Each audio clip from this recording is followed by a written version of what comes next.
Hello, 78B. Welcome to Chapter 12. Chapter 12 is called Shmuel Thinks of an Answer to Bruno's Question. All I know is this, began Shmuel. Before we came here, I lived with my mother and father and my brother Joseph in a small flat above the store where Papa makes his watches. Every morning we ate our breakfast together at 7 o'clock, and while we went to school, Papa mended the watches the people brought to him and made new ones too. I had a beautiful watch that he gave me, but I don't have it anymore. It had a golden face, and I wound it up every night before I went to sleep, and it always told me the right time. What happened to it? Asked Bruno. They took it from me, said Shmuel. Who? The soldiers, of course, said Shmuel, as if it was the most obvious thing in the world. And then one day things started to change, he continued.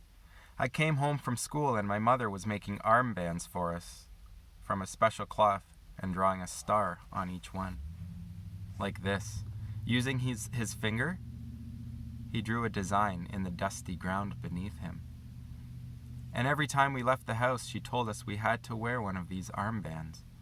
My father wears one too, said Bruno, on his uniform. It's very nice. It's bright red with a black and white design on it. Using his finger, he drew another design in the dusty ground on his side of the fence. Yes, but they're different, aren't they? Said Shmuel. No one's ever given me an armband, said Bruno. But I never asked to wear one, said Shmuel. All the same, said Bruno. I think I'd quite like one. I don't know which one I'd prefer, though. Your one or Father's? Shmuel shook his head and continued with his story. He didn't often think about these things anymore because remembering his old life above the watch shop made him very sad. We wore the armbands for a few months, he said, and then things changed again. I came home one day and Mama said we couldn't live in our house anymore. That happened to me too, shouted Bruno, delighted that he wasn't the only boy who'd been forced to move. The Fury came for dinner, you see, and the next thing I knew, we moved here. And I hate it here, he added in a loud voice. Did he come to your house and do the same thing? No. But when we were told we couldn't live in our house, we had to move to a different part of Krakow, where the soldiers built a big wall and my mother and father and my brother and I all had to live in one room. All of you? Asked Bruno. In one room? And not just us, said Shmuel. There was another family there, and the mother and father were always fighting with each other, and one of the sons was bigger than me, and he hit me even when I did nothing wrong. You can't have all lived in the same room, said Bruno, shaking his head. That doesn't make any sense. All of us, said Shmuel, nodding his head. 11 in total. Bruno opened his mouth to contradict him again. He didn't really believe that 11 people could live in the same room together, but changed his mind. We lived there for some more months, continued Shmuel. All of us in that one room.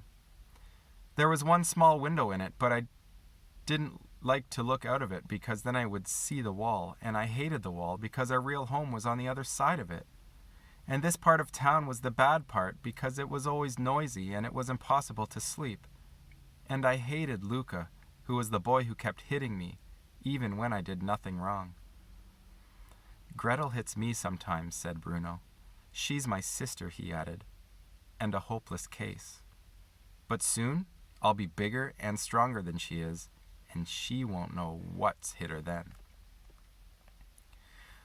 Then one day the soldiers all came with huge trucks, continued Shmuel, who didn't seem all that interested in Gretel.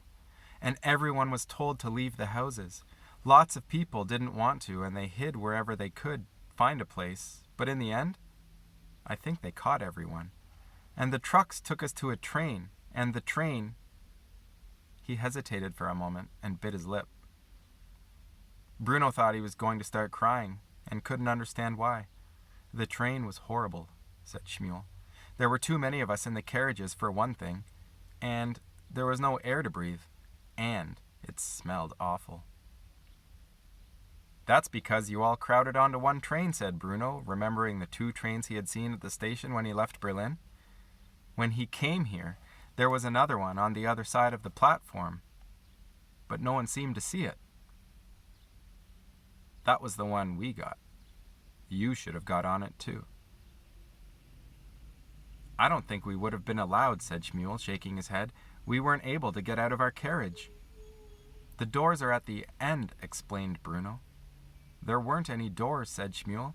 Oh, of course there were doors, said Bruno with a sigh. They're at the end, he repeated, just past the buffet section. There weren't any doors, insisted Shmuel. If there had been, we would have all got off. Bruno mumbled something under his breath along the lines of course there were. But he didn't say it very loud, so Shmuel didn't hear. When the train finally stopped, continued Shmuel, we were in a very cold place, and we all had to walk here. We had a car, said Bruno, out loud now, and Mama was taken away from us, and Papa and Joseph and I were put into the huts over there, and that's where we've been ever since. Shmuel looked very sad when he told this story, and Bruno didn't know why. It didn't seem like such a terrible thing to him, and after all, much the same thing had happened to him. Are there many other boys over there? Asked Bruno. Hundreds, said Shmuel. Bruno's eyes opened wide. Hundreds? He said, amazed. That's not fair at all. There's no one to play with on this side of the fence. Not a single person.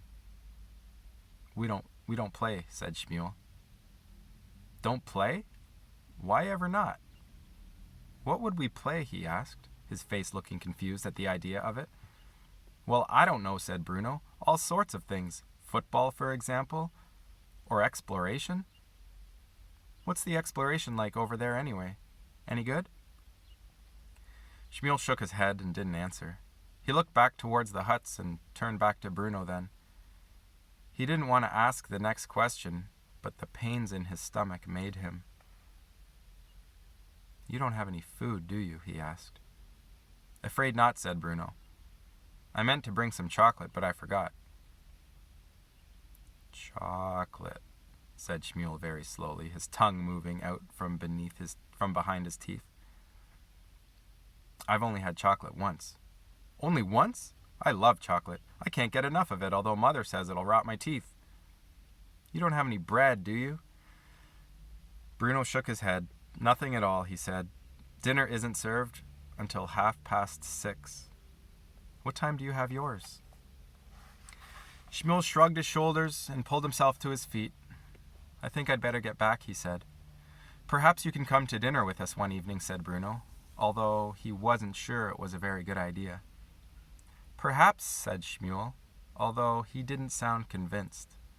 Or I could come to you, said Bruno. Perhaps I could come and meet your friends, he added hopefully.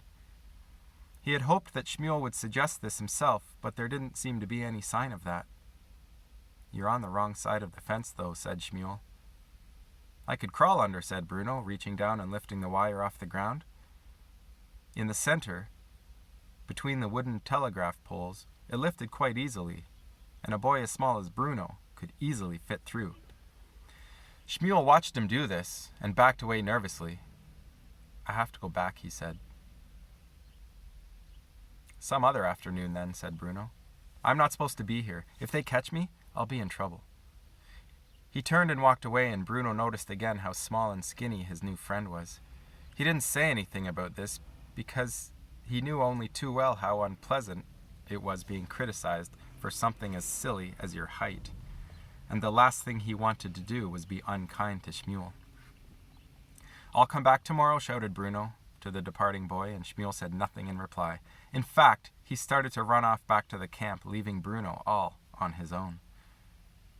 Bruno decided that was more than enough exploration for one day, and he set off home, excited about what had happened, and wanting nothing more than to tell Mother and Father and Gretel, who would be so jealous that she might just explode, and Maria and Cook and Lars all about his adventure that afternoon and his new friend with the funny name and the fact that they had the same birthday. But the closer he got to his own house, the more he started to think that might not be a good idea.